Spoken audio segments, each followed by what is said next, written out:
Untuk mendukung tutorial komputer, kalian bisa mengklik subscribe. Halo, selamat datang di tutorial komputer. Tutorial kali ini mengenai jika kalian memilih install, maka kalian akan secara langsung menginstal antivirus AVG beserta dengan paket instalasi yang disediakan. Jika kalian memilih customize, di sini kalian akan bisa memilih paket komponen apa saja yang kalian ingin install.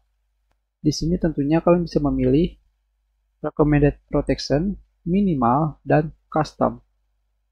Dan di sini kalian bisa melihat komponen apa saja dari file seal, behavior, web seal, email, field reader, cleanup, dan do not disturb mode.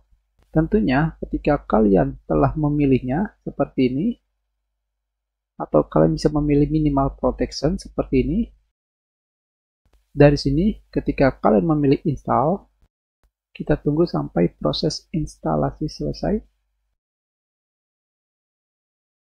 Dan sekarang kita sudah selesai menginstal AVG antivirus. Dan seperti yang kalian lihat di sini, salah satu komponen dari AVG mengenai web and email tidak diinstal. Dikarenakan tadi kita tidak menginstal komponennya.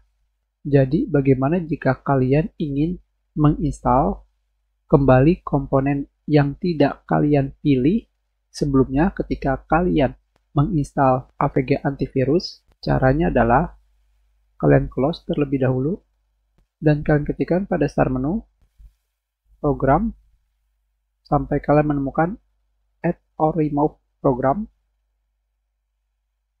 Dari sini kalian pilih kembali AVG dan kalian pilih modify, atau kalian memodifikasi kembali instalasi dari AVG.